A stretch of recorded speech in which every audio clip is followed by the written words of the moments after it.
Hello everyone दोस्तों, आज की वीडियो में ये बात करेंगे भैया साइंस जीके की। दोस्तों ये वीडियो रेलवे के सभी एग्जाम के लिए काफ़ी ज़्यादा हेल्पफुल होने वाली है, फिर चाहे वो एएलपी का एग्जाम हो, टेक्नीशियन का हो, एनटीपीसी, आरपीएफ या फिर ग्रुप डी, क्योंकि इस वीडियो में उन क्वेश्चंस का संग्रह किया गया है जो क्वेश्चंस रेलवे में बार बार पूछे गए हैं। रिपीटेड और सिलेक्टेड क्वेश्चंस का संग्रह किया गया है। ठीक है भैया, तो वीडियो को लास्ट तक जरूर देख लेना। पहला मोस्ट इंपोर्टेंट क्वेश्चन कह रहा है कि अशुद्धियों से द्रव का क्वथनांक क्या हो जाता है। तो क्या प्रभाव पड़ेगा अशुद्धियों से द्रव के क्वथनांक पर? ये बढ़ जाएगा। ठीक है, अशुद्धियों से द्रव का क्वथनांक क्या हो जाएगा? बढ़ जाएगा। नेक्स्ट में कह रहा है कि शोषण क्रिया में निर्माण किसका होता है? तो ऊर्जा का निर्माण होता है दोस्तों। नेक्स्ट में कह रहा है कि अमाशय में भोजन का पाचन किस माध्यम से होता है। तो वेरी मोस्ट इंपोर्टेंट क्वेश्चन है। ये कह रहा है कि अम्लीय माध्यम से होता है। अमाशय में जो है भोजन का पाचन किस माध्यम से होता है? तो अम्लीय माध्यम से होता है दोस्तों। नेक्स्ट में कह रहा है कि हार्मोन का क्या कार्य है। तो हार्मोन्स का जो मेन कार्य होता है वो होता है सभी प्रकार की रासायनिक क्रियाओं को क्या करना है? नियंत्रित करना होता है। सभी प्रकार की रासायनिक क्रियाओं को नियंत्रित करना हार्मोन का कार्य होता है। नेक्स्ट में कह रहा है कि प्रतिवर्ती क्रिया का संचालन जो है वो क्या है? तो मेरुदंड जो होता है वो मेरुदंड जो होता है प्रतिवर्ती क्रिया का क्या होता है? संचालन केंद्र होता है। ठीक है, नेक्स्ट में कह रहा है कि चांदी की चमकू को जो काला कर देती है वो क्या कर देती है? काला, यहाँ पर ये काला कर देती है। तो काला जो कर देती है वो ओजोन गैस कर देती है दोस्तों। ओजोन गैस जो होती है वायुमंडल में, ये जो है चांदी को क्या कर देती है? काला कर देती है। नेक्स्ट क्वेश्चन देख लेते हैं। कह रहा है नेक्स्ट में कह रहा है कि वायुमंडलीय मापी में पारे का स्तंभ जो है धीरे धीरे अगर गिर रहा है तो वो किस चीज़ का सूचक है? यहाँ पर ये पारा है। पारे के स्तंभ का धीरे धीरे गिरना किस चीज़ का सूचक है? अगर पारा नीचे गिरेगा धीरे धीरे तो जो है वर्षा की संभावना है। ठीक है, और अगर वायु दाब मापी में पारे का स्तंभ जो है अचानक से जो है गिरेगा तो क्या मतलब है इसका? यानी कि आंधी या तूफान आ सकता है। अगर अचानक से गिरेगा तो आंधी या तूफान आ सकता है, और अगर धीरे धीरे गिरेगा तो वर्षा यानी बारिश होने की संभावना है। ठीक है, और अगर ऊपर की ओर बढ़ेगा तो मौसम साफ हुआ है। ये आपको अच्छे से याद कर लेना, एक क्वेश्चन जरूर पूछा जाएगा इन तीन में से। नेक्स्ट में कह रहा है कि दाब बढ़ाने पर बर्फ का गलनांक क्या हो जाता है। तो बर्फ का गलनांक जो है घट जाता है। दाब बढ़ने पर बर्फ का गलनांक क्या हो जाता है दोस्तों? घट जाता है। नेक्स्ट में कह रहा है कि बर्फ के दो टुकड़े अगर आपस में रगड़ करके चिपकाए जाते हैं तो क्या होता है? यानी ये क्यों चिपक जाते हैं? क्योंकि दाब जो होता है ये अधिक हो जाता है।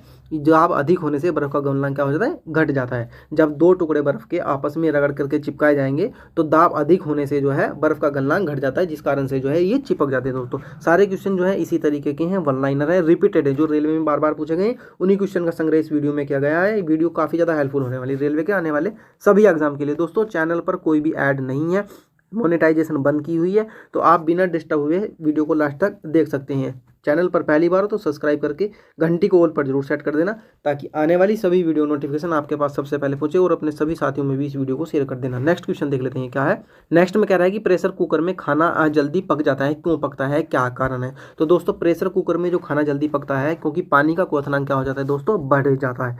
नेक्स्ट में कह रहा है कि घड़ी जो होती है उसमें चाबी भरी हुई होती है, तो ये जो है कौन सी ऊर्जा होती है इसमें? तो स्थितिज ऊर्जा होती है अगर घड़ी में जो है चाबी भरी हुई है तो। ठीक है, नेक्स्ट में कह रहा है कि गुरुत्वीय त्वरण जो स्मॉल वाला जी है इसका मान कितना होता है? तो 9.8 मीटर प्रति सेकंड स्क्वायर होता है, 9.8 मीटर प्रति सेकंड स्क्वायर गुरुत्वीय त्वरण जी का मान होता है दोस्तों। नेक्स्ट में कह रहा है कि जी का मान जो अगर कम होगा तो कहाँ पर होगा? तो कम जो है विषुवत रेखा पर होता है दोस्तों, जी का मान कम।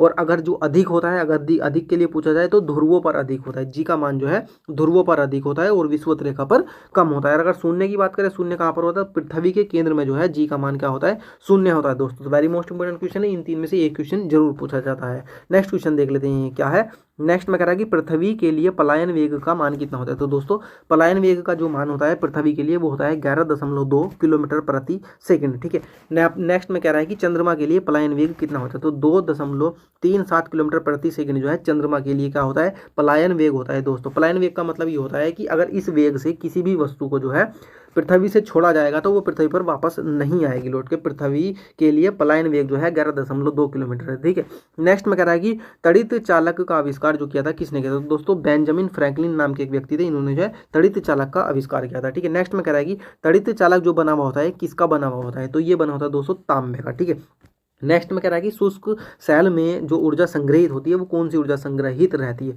तो दोस्तों रासायनिक ऊर्जा जो है शुष्क सेल में संग्रहित रहती है। नेक्स्ट में कह रहा है कि संचायक बैटरी में जो प्रयुक्त धातु है वो क्या है? तो सीसा जो है प्रयुक्त धातु है संचायक बैटरी में। नेक्स्ट क्वेश्चन देख लेते हैं क्या है दोस्तों। नेक्स्ट में कह रहा है कि विद्युत मोटर जो बदलता है वो क्या बदलता है? तो विद्युत मोटर जो होता है दोस्तों ये विद्युत ऊर्जा को यानी बिजली को जो है यांत्रिक ऊर्जा में परिवर्तित कर देता है दोस्तों। नेक्स्ट में कह रहा है कि रासायनिक ऊर्जा को कह रहा है यहाँ पर कि विद्युत ऊर्जा में क्या बदलता है? तो बैटरी बैटरी जो होती है दोस्तों ये रासायनिक ऊर्जा को जो है विद्युत ऊर्जा में बदल देती है। नेक्स्ट में कह रहा है कि ट्रांसफार्मर का कोड जो बना होता है किसका बना होता है, तो दोस्तों नरम लोहे का बना होता है ट्रांसफार्मर का code. Very most important question है ये।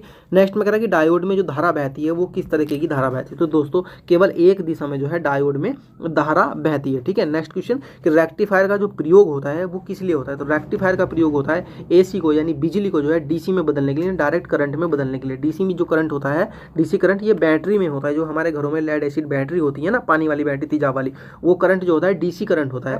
नेक्स्ट में कह रहा है कि अस्थायी चुंबक जो बना होता है दोस्तों किसका बना होता है, तो अस्थायी चुंबक बना हुआ होता है दोस्तों नरम लोहे का। नरम लोहे का जो है अस्थायी चुंबक बना हुआ होता है। नेक्स्ट में कह रहा है कि चुंबक के समान ध्रुवों में क्या होता है, तो चुंबक के जो समान ध्रुव होते हैं उनमें क्या होता है, विकर्षण होता है। समान ध्रुव यानी ये मान लिया चुंबक है, इस साइड नॉर्थ है और इस साइड ऐसा, यानी नॉर्थ और साउथ, और एक चुंबक और है जिसमें भी जो है नॉर्थ और साउथ है। ठीक है, नॉर्थ और साउथ है, यहाँ पर भी नॉर्थ, यहाँ पर भी साउथ।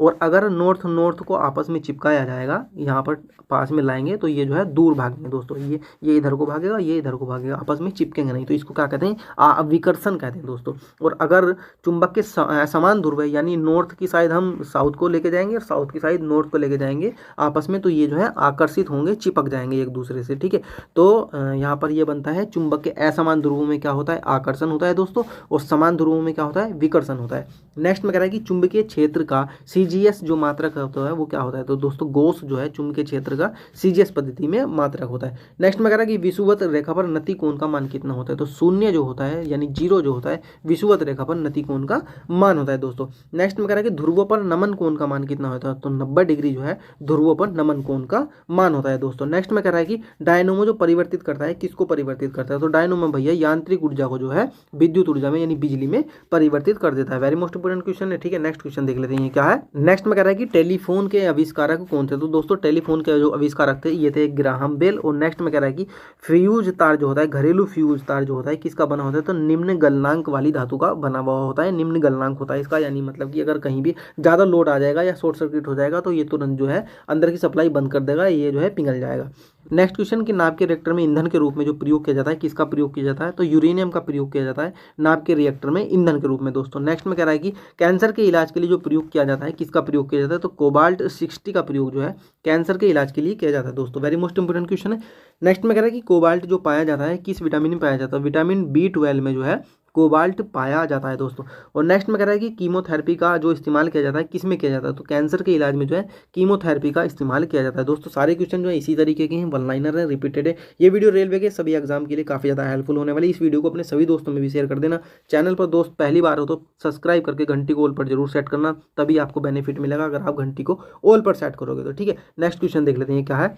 नेक्स्ट में कह रहा है कि ग्लूकोमा और ट्रैकोमा जो बीमारी है ये किस अंग की बीमारी, मानव शरीर में किस अंग की जो है बीमारी होती है ग्लूकोमा और ट्रैकोमा, तो दोस्तों आंख में जो है, मानव की आंख में जो है ग्लूकोमा या ट्रैकोमा जो है बीमारी हो जाती है। नेक्स्ट क्वेश्चन की HIV की जांच के लिए जो प्रयोग किया जाता है किसका प्रयोग किया जाता है, तो दोस्तों एलिसा टेस्ट एक टेस्ट होता है एलिसा, इसका प्रयोग किया जाता है HIV की जाँच के लिए। इस टेस्ट से मालूम पड़ जाता है कि व्यक्ति जो है HIV से पीड़ित है। नेक्स्ट क्वेश्चन की HIV द्वारा होने वाला रोग कौन सा है, तो दोस्तों HIV से जो रोग होता है वो एड्स रोग हो जाता है। ठीक है, नेक्स्ट में कह रहा है कि लेंस की क्षमता का क्या मात्रक है, तो लेंस की क्षमता का जो मात्रक है दोस्तों वो डायोप्टर होता है, लेंस की क्षमता का मात्रक। नेक्स्ट में कह रहा है कि ज्योति तीव्रता का क्या मात्रक है, तो दोस्तों ज्योति तीव्रता का जो मात्रक होता है वो कैंडेला होता है दोस्तों। वेरी मोस्ट इंपोर्टेंट क्वेश्चन है। फिजिक्स में जितने भी मात्रक दिए गए हैं सीजीएस पद्धति में, SI पद्धति में, ये आपको अच्छे से याद कर लेना है दोस्तों, कोई भी मात्रक पूछा जा सकता है। नेक्स्ट में कह रहा है कि आपेक्षिक आर्द्रता जो मापी जाती है किसके द्वारा मापी जाती है, तो हाइग्रोमीटर के द्वारा आपेक्षिक आर्द्रता जो है मापी जाती है दोस्तों। नेक्स्ट में कह रहा है कि आपेक्षिक घनत्व जो है किसके द्वारा मापा जाता है, तो आपेक्षिक घनत्व का जो मापक है वो हाइड्रोमीटर है दोस्तों। क्या है, हाइग्रोमीटर है। नेक्स्ट क्वेश्चन देख लेते हैं क्या है। नेक्स्ट में कह रहा है कि शुद्ध जल का pH मान जो होता है कितना होता है दोस्तों, शुद्ध जल का pH मान 7.0 यानी 7 होता है दोस्तों, ये उदासीन होता है। नेक्स्ट में कह रहा है कि अम्लों का स्वाद कैसा होता है, तो अम्ल जो होते हैं दोस्तों खट्टे होते हैं, अम्ल जो है खट्टे होते हैं, जैसे कि नींबू, नींबू क्या है, खट्टा है, तो नींबू जो है अम्ल की श्रेणी में आता है दोस्तों। नेक्स्ट में कह रहा है कि क्षार का स्वाद कैसा होता है, तो क्षार का स्वाद जो है कड़वा होता है या तीखा होता है, कड़वा या तीखा बात है कि ये क्षार जो है कड़वे या तीखे होते हैं। नेक्स्ट में कह रहा है कि अम्लीय विलयन का pH मान कितना होता है, तो अम्ल जो होता है दोस्तों अम्लीय विलयन का मान 7 से कम होता है दोस्तों, pH मान जो है 7 से कम होता है, जैसे नींबू। ठीक है, नेक्स्ट में कह रहा है कि क्षारीय विलयन का मान कितना होता है, तो दोस्तों क्षारीय विलयन का मान जो है 7 से अधिक होता है, यानी 7 जो है एक स्टेबल स्टेट समझ के चलो कि ये उदासीन है, इससे नीचे जाएंगे तो जो है अम्ल की श्रेणी में और इससे ऊपर जाएंगे तो क्षार की श्रेणी में। नेक्स्ट में कह रहा है कि पीएच मान का निर्धारण किसने किया था। तो दोस्तों एक वैज्ञानिक थे सारेंसन, इन्होंने जो है पीएच मान का निर्धारण किया था दोस्तों, सारेंसन ने पीएच मान का निर्धारण किया था। तो दोस्तों ये वीडियो में फिलहाल इतना ही, मिलते हैं नेक्स्ट वीडियो में। वीडियो हेल्पफुल लगी तो लाइक जरूर कर देना, चैनल पर पहली बार हो सब्सक्राइब करके घंटी कॉल पर जरूर सेट कर देना, ताकि आने वाली सभी वीडियो नोटिफिकेशन आपके पास सबसे पहले पहुंचे। और इस वीडियो को अपने सभी दोस्तों में भी शेयर कर देना दोस्तों। ये हमारा साइंस जीके फॉर रेलवे के लिए जो हम ये सीरीज चला रहे हैं, ये हमारा जो है पार्ट 33 है। इससे पहले हमने 32 पार्ट कंप्लीट करा दिया, अगर वो आपने नहीं देखे तो डिस्क्रिप्शन में उनके लिंक है, आप वहाँ से जा करके देख सकते हैं। ठीक है।